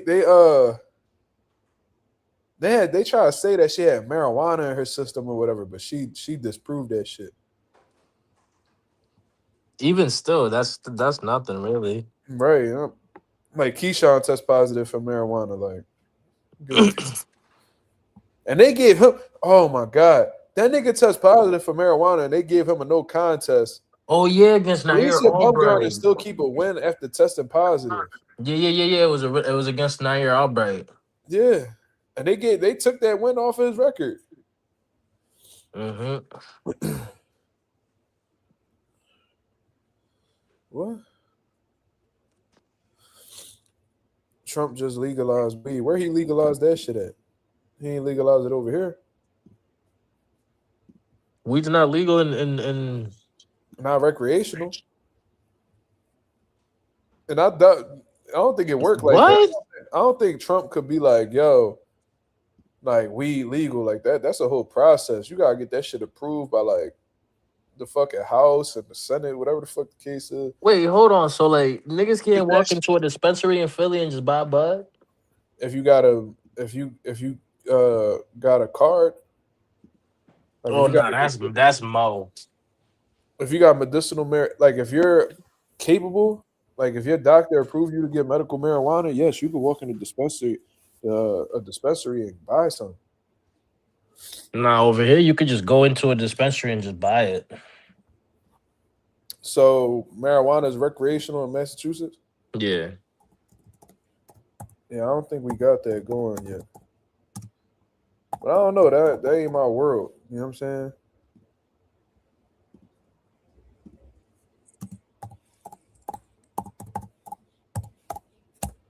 This nigga Dez is so hyped about that shit. He wrote that shit in all caps when you said, what? Where? Wait, what? Yeah, weed is you said motherfucker smoke that shit like a cigarette in Canada. Where? Canada, Montreal. Two's my word, broski. Yo, they pissed. Oh my god. That shit gets me tight. That Toronto shit. The president signed an executive order this week rescheduling marijuana from Schedule 1 to Schedule 3 under the Controlled Substances Act. Does that is putting it on Schedule 3 make it legal? I'm confused. I don't know what that shit means. But I don't think Philly has recreational marijuana yet. I know people that still get in trouble for that shit. Yo, bro, bro, I swear to God, bro, there's niggas in Kensington right now ODing off on Fetty. And niggas is gonna give me a hard time over some bud, bro. Get the fuck. Yeah, bro. Shit crazy. Especially if you're on the outskirts of Philly, that shit could Bro, get you. I'll risk it and punch that cop right in his face. I'll be like, yo, get the fuck on, bro. Get the fuck out of my face, bro. Shit. Them That niggas- bullshit. Not Philly, really, but I'm just Philly, them cops would beat the dog shit out you. Yeah, them cops they be tripping. I seen the cop was going back and forth with this boy in front of the Chinos and all the young bull. That fucking cop took that nightstick, bro, and hit him right in his mouth with that shit, knocked like 3 of his front teeth out. But like for no reason, bro, just cracked him. They was just talking shit back and forth. Like the boy ain't breaking no laws. He ain't put no hand on the cop. He wasn't even yelling. Nigga took that nightstick and put that shit, bing, knocked 3 of his front teeth out, bro. I would have shoot his ass. What? Nigga, That craziest lawsuit in the I world. would have beat his ass. Then after that, I'd have sued him, bro. Swear to God. I probably would have just took the L and sued him because I knew that money I was going to get. Shit. That means it's like Tylenol now. Oh, all right. Shit. What they say? Wiz Khalifa just got 9 months in jail in Romania for smoking on stage during a performance. Yeah, that nigga Wiz thought he was Snoop or something. He need to go sit his goofy ass down. Yeah, I feel like only Snoop is allowed to smoke weed Yeah, wherever you the can't fuck do he that wants. shit, nigga. You ain't Snoop, nigga. You might look like the nigga. You might be the nigga's son. You ain't Snoop, cuz. And you should know better than going. Then Brittany Griner get put in the fucking jail out in Russia for a fucking pen. Mm-hmm. Like, you man, lead them, nigga. Stay sober in them countries. They don't play like America do, bro. Shit, you bugging the fuck out. I would be scared to go over there. I remember they was gonna book Drake because he said a curse word on stage. I forgot where he was at. They was gonna book Drake on stage because he said a curse word, bro. Like, nah, bro. Like, America, you can say whatever you want. Over there, you can't. So, They were gonna book him where? like on stage, I think it was like in Jamaica or some shit. I gotta remember. He said some shit. Over a swear? Yeah, Drake almost arrested in Jamaica. Let me see. After cursing on stage in Jamaica. Niggas say fuck one time gets 30 to life. Get the fuck out of here. Yeah, like you can't do that shit over there. Supposedly in Dubai, you can't curse in public. I believe it, especially if it's Dubai. I believe that shit. But I want to hear what Tim Bradley got to say about him, about Jake Paul and Anthony Joshua, because Tim Bradley was just saying on that Andre Ward interview, he said he'll fuck Jake Paul up and Jay Leon Love the same night. Nigga said, we can do a 2-for-1. I'll fight both y'all ass. I'm getting in shape. Jay Leon. And I'm like, bro, this motherfucker Tim tripping. Like, you had to retire because you was having trouble with your speech and all that. You need to leave this boxing shit alone. But anyways, let's hear what Tim got to say about this. Hold on, y'all. You know the rest. Yo, Tim Storm Bradley, you already know the rest. Man, I got some sad damn news. Man, Stormtroopers out there, man. If you're new to the channel, hey, please hit the subscribe button. Yeah, and go ahead and hit that like button real quick. But damn, I got some badass news for you guys, man. Look, man, I just got done looking at this damn Jake Paul and Joshua little sit down they had. They had Cam over there, gave him an interview and stuff like that. And I'm listening to, you know, Anthony Joshua and the way he's answering these questions, man. This dude is here just for the money, man. He's here for the money. I'm here to let y'all know that's what else is he. What else would he get out of fighting Jake Paul, Tim? Is he gonna get a world title? Is the nigga gonna be ranked for the pound for pound list? Is he gonna? What else is he gonna like? If you fight Jake Paul, that's all you're doing it for, because that's all he brings. What else would you fight Jake Paul for? what he here for. Yeah, he said, what'd he say? He was just like, you know, it's all about the money. I mean, it is, but bro, the way you said it and the way you put it, bro, like, this a gang to you. He said it is, but it is, but on the other hand, you got Jake Paul that is all in. Jake Paul all in. And you know, I watched one of them little episodes that they had, man, and I didn't know that Jake Paul hired the NAACP to help him get ready. God, I mean, damn, when he was running, I mean, damn. I looked at his trainers. He got one of the best trainers, strength and conditioning trainers, Larry Wade, in his corner. You know what I'm saying? I'm seeing the stuff that he's doing and how he building strength and how he building power. You know. And Jake still get tired in fights. Like, he still gets tired in fights. Mouth be wide open in them later rounds. Like, I don't know, bro. Yo, this nigga Tim Bradley look like moldy ground beef. I don't care what anyone say. Yeah. You know what I'm saying? Speed and stamina. And it's an 8-round fight. Like, Jake gonna be firing on all cylinders. And think about this also. This dude had a training camp already. So he was already ready. Now he more than ready now for this one. But damn, I ain't know, man. Look, he had I was like, look, I'm like, damn, he got Damn, Tim, get through it, man. Get through the words, Tim. But damn, I ain't know, man. Look, he had I was like, look, I'm like, damn, he got, as a trainers, he got Uncle Ruckus from the Boondocks. Yeah, one more time. He more than ready now for this one. But damn, I ain't know, man. Look, he had I was like, look, I'm like, damn, he got, as a trainers, he got Uncle Ruckus from the Boondocks. Look at you know what I'm saying? He got Riley Freeman. Yeah, he got Riley Freeman too. Yeah, I mean, damn. He got the whole NAACP down there helping him get ready. I guess if you can't beat him, you might as well damn join him. You know what I'm saying? Because he ready. He ready. He know the lingo. He know the weak spots for all the black fighters. Man, look, he hanging around all of them. He know. You know what I'm saying? Like, they always say, if you're going to be fighting a Mexican fighter, you know, you should need to go ahead and hire Mexican. Well, he fighting a brother And he got nothing but brothers in this damn camp, man. Look, I'm gonna let y'all know right now, man. I watched Damn, Joshua's Tim, last just suck fight his dick already, man. against the Damn. Wild. I'm getting cold feet. Nigga said, Right after I said, Fight against the Wild. I'm getting cold feet on this. I'm getting cold feet on this. I ain't gonna lie. I'm getting so much cold feet on this that I said I'd never do it, but you know what I'm nah, saying? I this may nigga just just moan. What the fuck? What's wrong? what the fuck? yeah. I'm about to put 5 stacks What the fuck this on nigga Jake doing, Paul. bro? Yeah, 5. What is wrong with this nigga? Hold on. Somebody make this their profile. Yeah. I'm about to put 5 Hold on, stacks. hold on, hold on, hold on. I said I'd never do it, but you know what I'm saying? I may just Somebody make this their profile pic.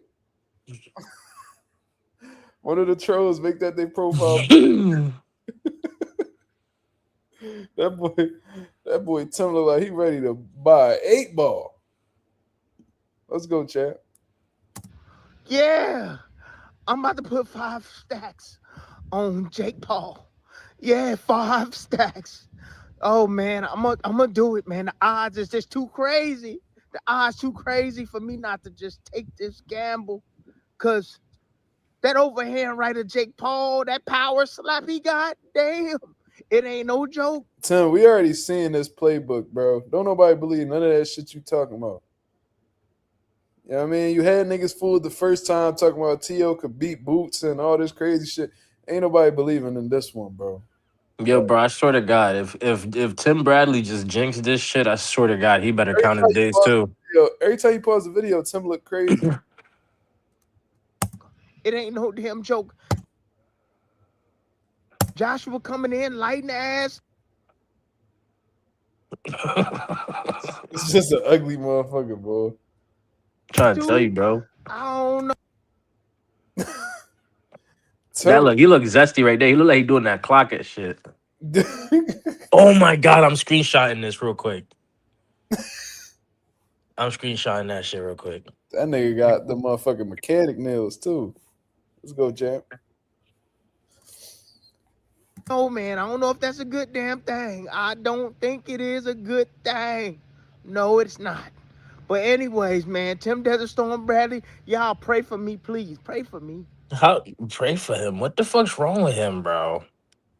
Oh How no, long is that video?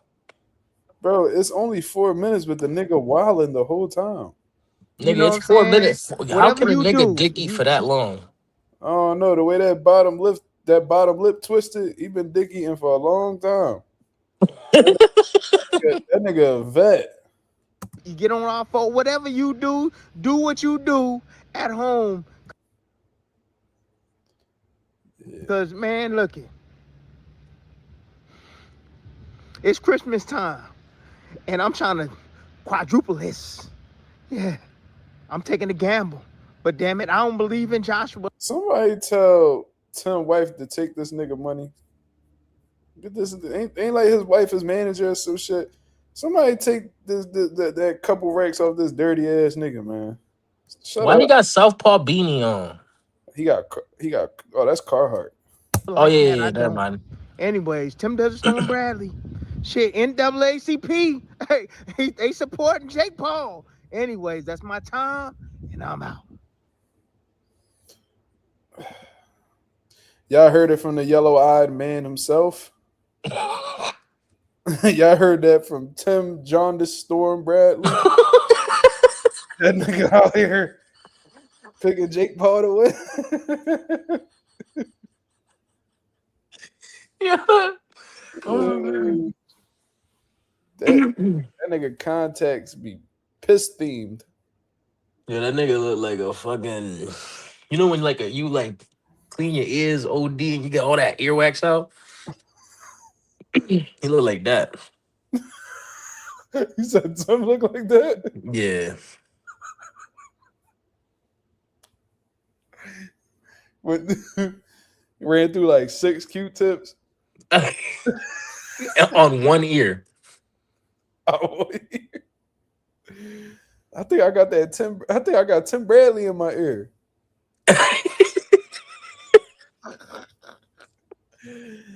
That nigga. That nigga let his wife piss on his contacts before he put them on. That's what his eyes. That's what his eyes looking like. Bro, I'm trying to tell you, he's the reason the plague started in Europe.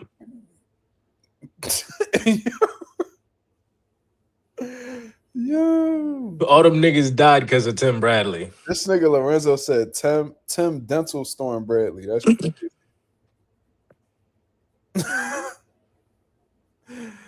Dental Storm. That's fucking hilarious. Niggas nose, his nose holes look like shotgun. You know what I'm saying? Like a double barrel shotgun. No, that's this nigga Leonard Ellaby. His shit bad, bro.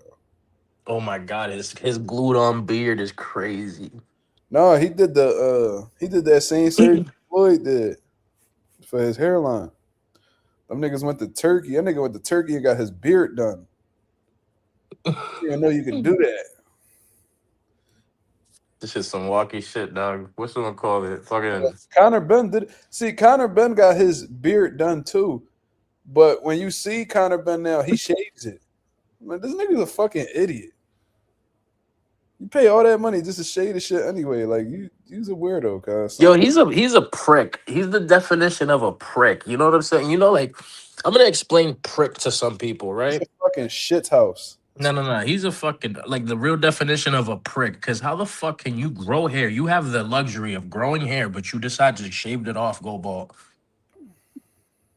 Like that's prick shit. Pricks do that. It is shit. Tim looked like Lil Bill. That's crazy.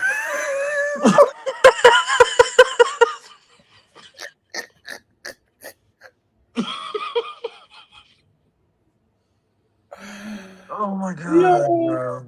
that nigga do look like Lil Bill though, bro. I'm cracking the fuck up because Lil Bill is after Bill Cosby, bro. Telling that nigga anybody who look like Bill Cosby is crazy. I didn't know Lil Bill was supposed to be after Bill Cosby. Yeah, bro. That's what they hope because that shit was in Philly and all. Lil Bill was based in Philly. That's funny as shit. Yeah. Ben looking like 09 Randy Orton. That's crazy. Oh, he facts. Holy shit, that's a great pull. This nigga look like Lil Bill. That's funny as Nah, shit. Tim, bro, Tim Bradley. I'm not even gonna say it because it's just crazy. It's wacky as shit. That nigga looks like that nigga looks like he just looks like a cock. What, yo? Whenever Yo, legend. When Tim need a little bit of olive oil for his pan, that nigga just rub that shit off his neck. Yo, word on the street, Tim Bradley only eats Snickers for the way they feel. Yo. He like Twizzlers because they give him a run for his money. Yo, everything he eats the normal ones, the normal regular Jones. He holds them with two hands. He holds Twizzlers with two hands? No, he holds Snickers with two I hands. was about to say. The nigga hold Twizzlers with two hands is fucking hilarious, bro. Bro, holding a Snicker with two hands is outrageous.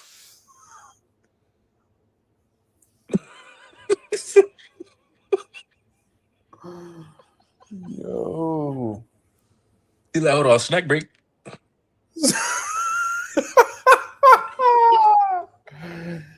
I'm not me when I'm hungry. Just starts double palming a Snickers. I'm trying to tell you, he only likes them for the way they feel. Tim get weekly prostate exams. That's crazy. Tim look like Bobby Lashley off the juice. Yo, I met Bobby Lashley, bro. I met this nigga at a random boxing show at the 2300 Arena in Philly.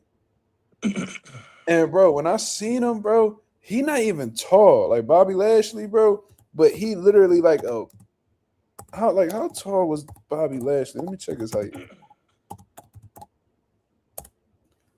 Bro, they say he's 6'3", but I swear he did not look that tall, bro.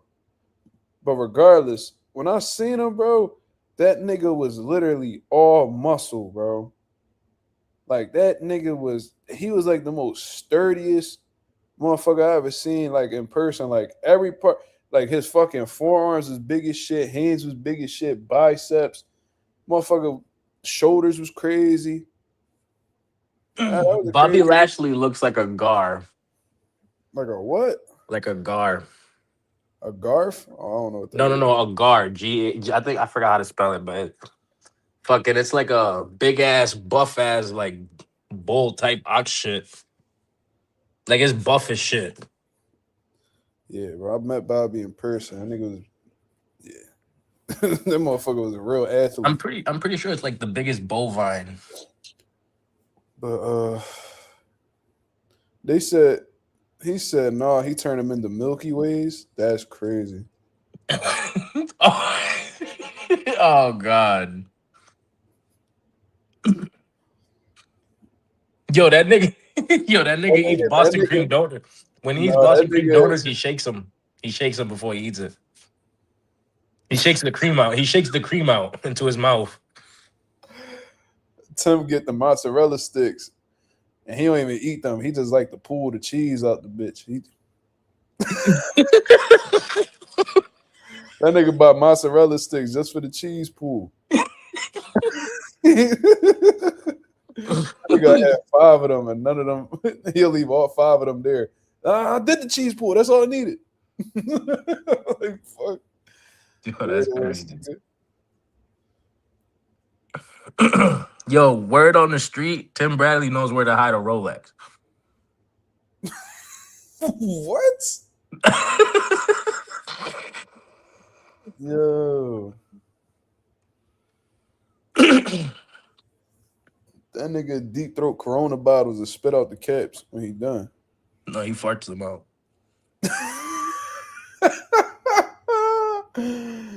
Yo, imagine taking shit. You look at the toilet, there's a Corona cap in that motherfucker. Tim was like, "Oh, you already know the damn rest." He was telling the fight, he said, "I swallowed the Corona bottle. You already know what the hell's next." I'm gonna sneeze real hard and it's gonna come out the best. Deep throat Hall of Famer. That's like Automatic glazer. International Dick Eating Hall of Famer. Who's that from the 3 with his mouth open? Tim Bradley. Yo, Nigga give open mouth headbutts. It's crazy. this nigga Emmanuel said, "Can't stop, won't stop." Bad boy. Yo. Yo, that nigga's the butt chugging champion. Nigga's an elite butt chugger. I was gonna do like a keys of victory and a fucking that's that Oscar shit. No, Oscar lose bottle caps in his ass. Like you can't find them Jones. You know what I'm saying? Like that's a different level. Bradley shoots him out like it's a fucking minigun. Like them shirt cannons that be at them basketball games. Fags like a fucking tank. Can't stop, won't stop. That's fucking hilarious. Yo, P. Diddy used to say the wildest shit, bro. Nah, I don't want to go by Puff no more. Call me Love. Yo, that's the best shit he ever called himself was Love. Yo, I remember he dressed as the Joker, right? And the one boy ain't know who he was. He was like, you don't know me? I'm Love, nigga. Bro, I was cracking the fuck up when I watched It's it. Love, nigga. He said, I'm Love, nigga. I was like, what? It's like, nigga, just say what the fuck everybody know you as. Nigga, it's Diddy, nigga. What's wrong with you? It's Diddy. Nobody was going by Love, nigga. It's Love, nigga. Like, bro, no, stop pushing. Like when Snoop Dogg really. You wanna know what my Wi-Fi name is in my crib? I know niggas be laughing when they see my Wi-Fi name. No, Diddy. I'm fucking crying. when I first installed the Wi-Fi, that shit was like a year ago. Nah, when I first got my crib, so about to be 2 years ago. I was like, damn, I don't know what to name that shit. That's when everybody was saying, no Diddy, no Diddy, no Diddy. I was like, fuck it. That Diddy shit was a thing 2 years ago? Yeah, bro. Bro, I Because don't remember that shit being that a thing 2 years ago. yeah, nigga, when Quilly was out here, Quilly was saying that shit. Because before Diddy got booked, niggas was been calling. How long has Diddy been in jail? No, this was before Diddy got put in jail. Because I had gotten my I'm lying. I'm lying. Because I had the T-Mobile Wi-Fi before this, and that's why my lives is always fucked up and buffering and all that. Then I got the Xfinity. Right? No, but my Wi-Fi name was No Diddy back then. I don't know. Let me see. Fuck that. What's I'm gonna call it? This nigga Tim Bradley just. It said it went viral in March of 2024. So yeah, about to be 2 years. Damn. Cause I got this crib in February 2024. No, March of 2024. Yeah. That line up. I moved in March 1st of 2024. We used to fight over the frosted flakes. Yeah, I don't know what the fuck that nigga was talking about. Who said that? Diddy said he used to fight somebody over the frosted flakes. I don't know who he was talking about though. Where were the frosted flakes at? In someone's ass? Like what the fuck? Yo, frosted flakes ain't even that good to be fighting niggas for it. Yo. Oh no, bro. But me and you ain't never. Yo, Oh, he he did used to say fight. that to Oh yeah. Fabulous. No, I believe that. I believe that. He said he used to fight Usher over the frosted flakes. If there's any nigga that I believe will fight Diddy over frosted flakes, is Usher. I believe it. That soft ass nigga. You could tell Usher a power bottom. That nigga Usher the greatest power bottom of all time. He's a twink. That nigga, like when he made that song, "There Goes My Baby," that nigga was not talking about no woman, bro. There goes my Diddy. You peep? That's how it started. I was like, man, you can't put that out, man. I already know how this shit go. Yo, that nigga Love was tripping for real, bro.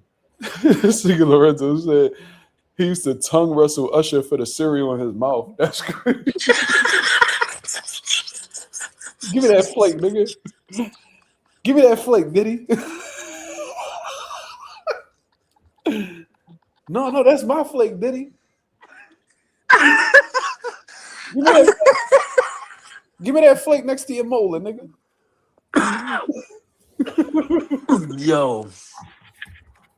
Yo, Lorenzo's on one right now.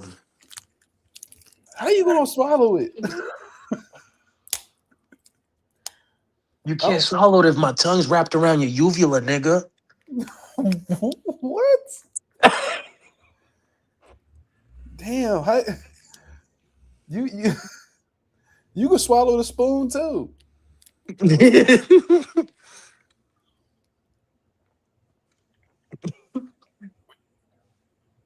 Yo, Diddy has the special ability, I was right? watching that documentary, bro. Shiswaki? The boy, hell yeah, bro.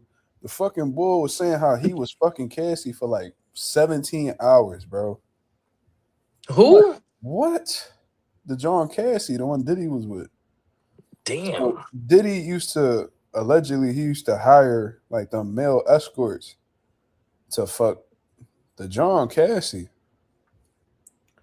And he said that one time they had sex on and off for like 17 hours, bro. Like, and they said that they will only stop, like they would stop after she would climax and shit. And then once she like had the energy to go again, then they both and like they said the whole time Diddy will watch. Like, bro, I don't know.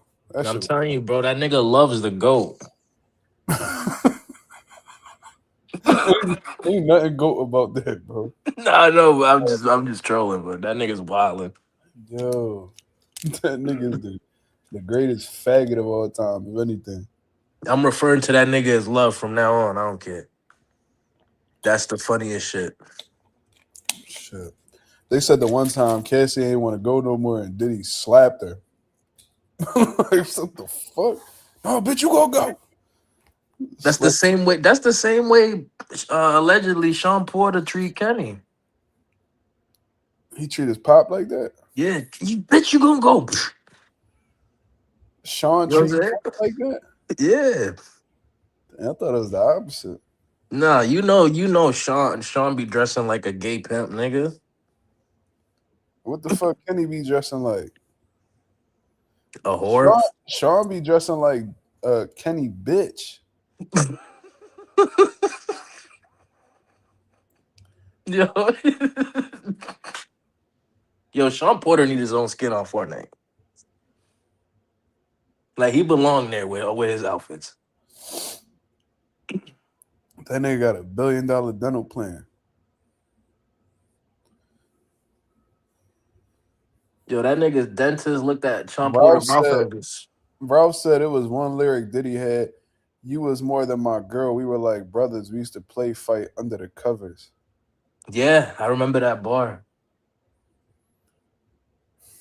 He said, "I loved you like we some shit like brothers." Diddy and R. Kelly was like Thanos versus Darkseid.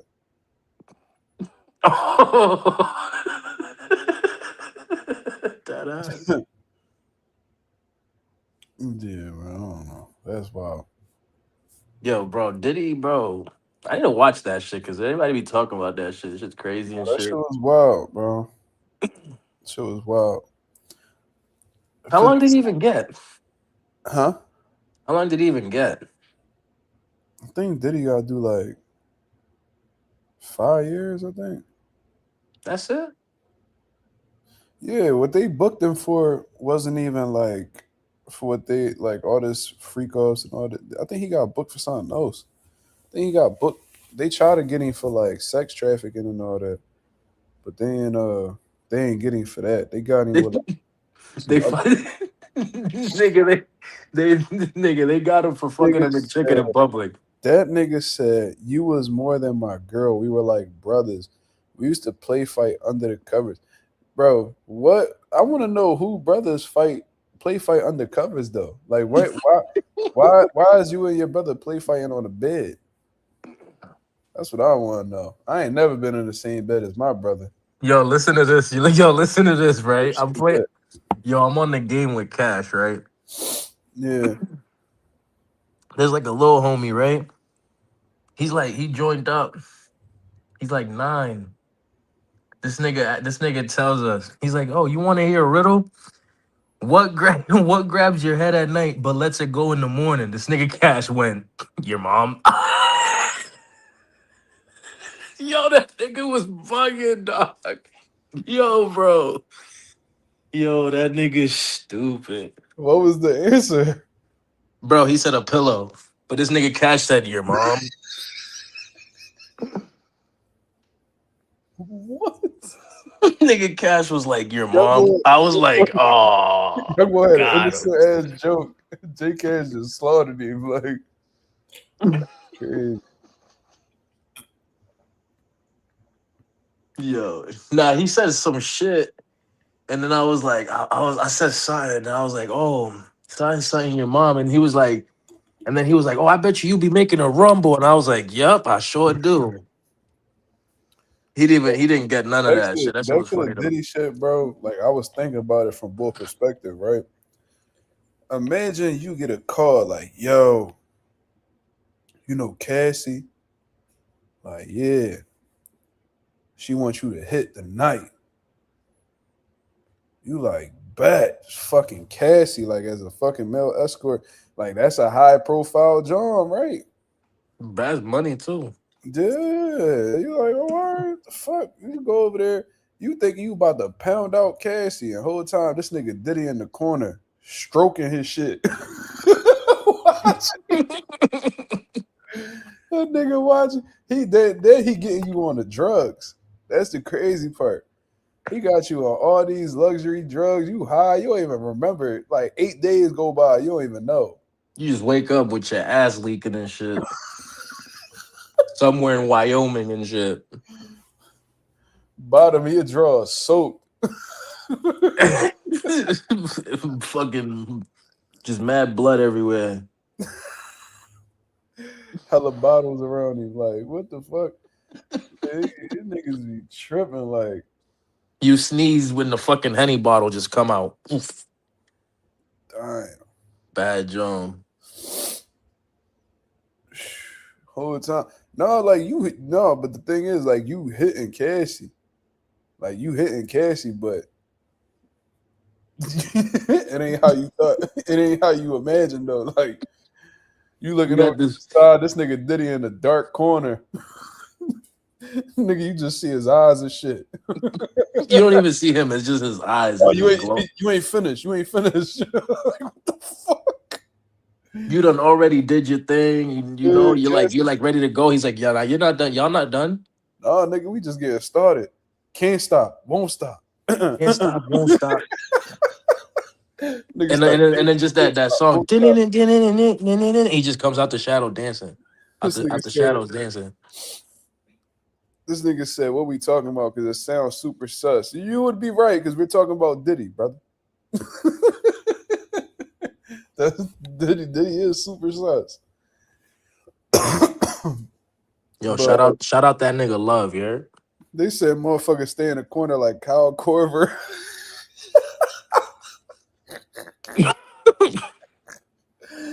Nigga be chilling, nigga in that corner like Ray Allen. You heard? Yo. Niggas in that corner like Chris Colbert. He said Lorenzo said motherfuckers do a double take in the corner. There's Diddy in the corner, shiny as fuck from all the baby oil. No, we ain't done yet. Cassie be like, no, I can't. No, we need a break. No, ain't no fucking break. Can't stop, won't stop. Nigga just sweat. Yo, right? As you're fucking Cassie in the corner. I mean in the corner. I'm wilding. As you fucking Cassie, right? This nigga's in the corner, right? Whole time you're not even knowing what the fuck he's doing, right? Did you ever see Madagascar 2 when that tiger gets ready to run through that little ring? And he oil himself the fuck up? That's him the whole time just staring at you. He's practicing that move in his head. Yo, that's fucking wild. Niggas lining it up and all that. Niggas like, Why is some said soaked as wild? Bottom of your drawers be soaked in the bitch. That was fucking hilarious. leaky as fuck. Leaky as fuck.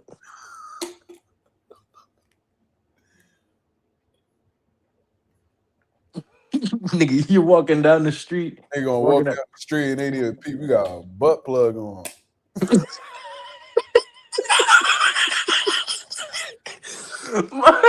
Kids are asking, mommy, why his underwear's glowing red? Red and green and purple and blue and now it's orange. Then he gonna hit a button. That shit gonna vibrate on the way back to the crib. Nah, shit. Did he go hit a button? That shit gonna fucking fly a rocket right back to his apartment.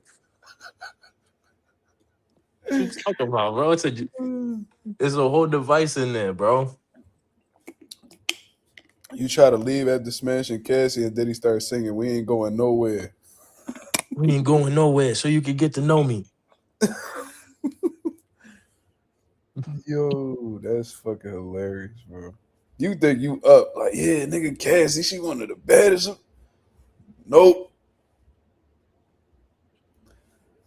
She looks sad as shit as soon as you arrive. Diddy's just licking his chops and shit like a fucking pervert. So that's how we gonna do it, right? You know, he be talking like that and shit. He won. I don't care what anyone says. He won 2025. How? Bro, just being walkie. The funny, bro, that's gonna go down like in like internet history for real.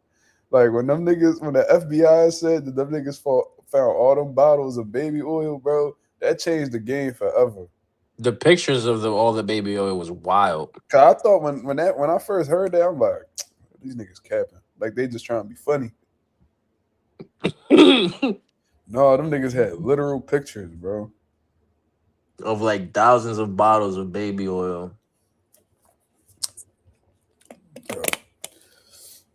But anyways, I can't even see baby oil in people's house no more without cringing a little bit. bro, you can be buying it for your kid and niggas gonna look at you crazy like. Dead ass, just like, did he ruin that shit? Did he ruin normal shit? Dude, can't nobody buy baby oil without being judged now. Can't buy baby oil no more, nothing. They said Diddy be in Sam's Club losing his mind. Oh my God, I thought we bought them all.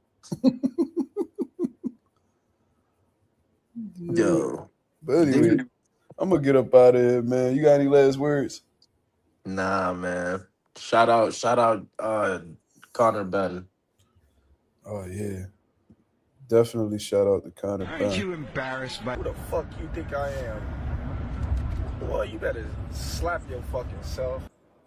Shout out to the boy Connor Ben out here bugging the fuck out. You know what I'm saying? My boy Connor Ben duck Lewis Crocker. We gotta send that nigga to the promised land. You gotta come down to the promised land, my nigga.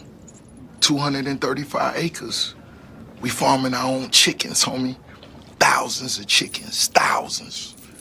Running around everywhere, quack, quack, quack. Talk about next level shit, homie. Shout out to my nigga Connor Ben out here. Bugging the fuck out. Ducking Lewis Crocker. Super bad, John. Niggas said Diddy keeps the baby oil inside Epstein. That's crazy.